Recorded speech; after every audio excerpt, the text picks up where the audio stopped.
Sumedang Larang memiliki alam yang subur dan makmur. Rakyatnya tidak pernah mengalami kelaparan, hidup damai dan tentram di bawah pimpinan raja muda yang adil bijaksana tersebut. Suatu hari tiba-tiba ada suara gemuruh menggelegar disertai tanah goyang yang cukup kuat.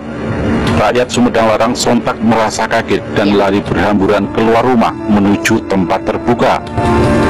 Ternyata suara gemuruh tersebut berasal dari Gunung Gede yang tampaknya akan meletus. Hal itu membuat rakyat Sumedang Larang yang tinggal di kaki Gunung Gede merasa cemas, sehingga mereka berkemas dan pergi membawa serta keluarga mengungsi menjauhi Gunung Gede tersebut. Kabar akan meletusnya Gunung Gede tersebut akhirnya sampai di telinga sang raja atau ke istana Sumedang Larang. Raja muda yang bijaksana tersebut merasa sedih dengan ancaman meletusnya Gunung Gede dan sangat mengkhawatirkan keadaan rakyatnya. Untuk itu sang raja memutuskan untuk bersemedi guna memohon petunjuk kepada Yang Maha Kuasa. Selanjutnya sang raja kemudian memberitahu patihnya jika dirinya akan melakukan semedi guna memohon petunjuk Yang Maha Kuasa untuk mengatasi ancaman meletusnya Gunung Gede kala itu. Sebelum melakukan semedi, sang raja meminta kepada patihnya tersebut untuk mengurus kerajaan Sumedang Larang selama dirinya bersemedi, dan patih pun menyanggupi permintaan rajanya itu. Selanjutnya, Raja Sumedang Larang memasuki ruangan khusus yang biasa digunakan untuk bersemedi. Kemudian setelah beberapa hari bersemedi, akhirnya Raja mendengarkan bisikan gaib yang memerintahkan dirinya untuk melemparkan keris emas milik nenek moyangnya ke dalam kawah Gunung Gede. Jika engkau ingin menyelamatkan rakyatmu dari bencana letusan Gunung Gede, maka lemparkanlah olehmu keris emas milik nenek moyangmu ke dalam kawah Gunung Gede. Niscaya gemuruh Gunung Gede akan mereda. Suara bisikan yang didengar oleh sang raja. Setelah mendengar bisikan gaib tersebut, sang raja pun jatuh pingsan.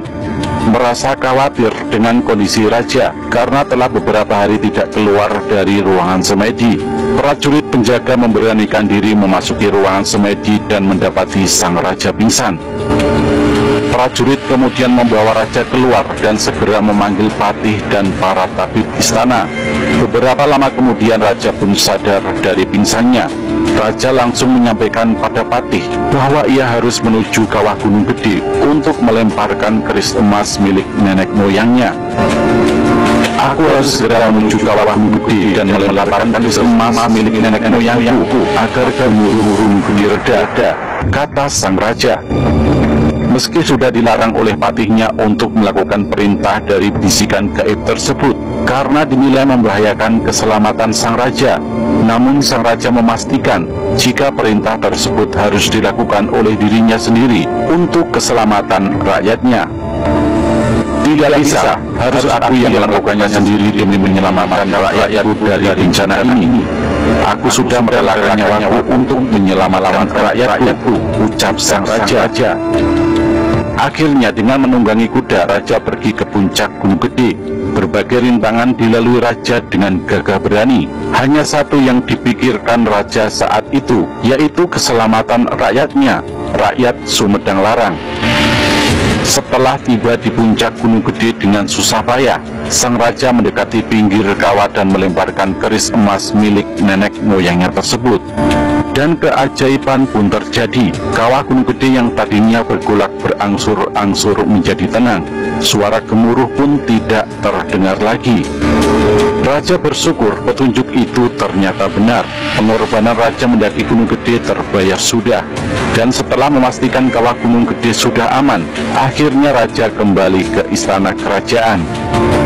Rakyat menyambut kedatangan raja mereka. Raja bahagia, akhirnya Gunung Gede tidak jadi meletus dan seluruh rakyat kerajaan Sumedang Larang selamat.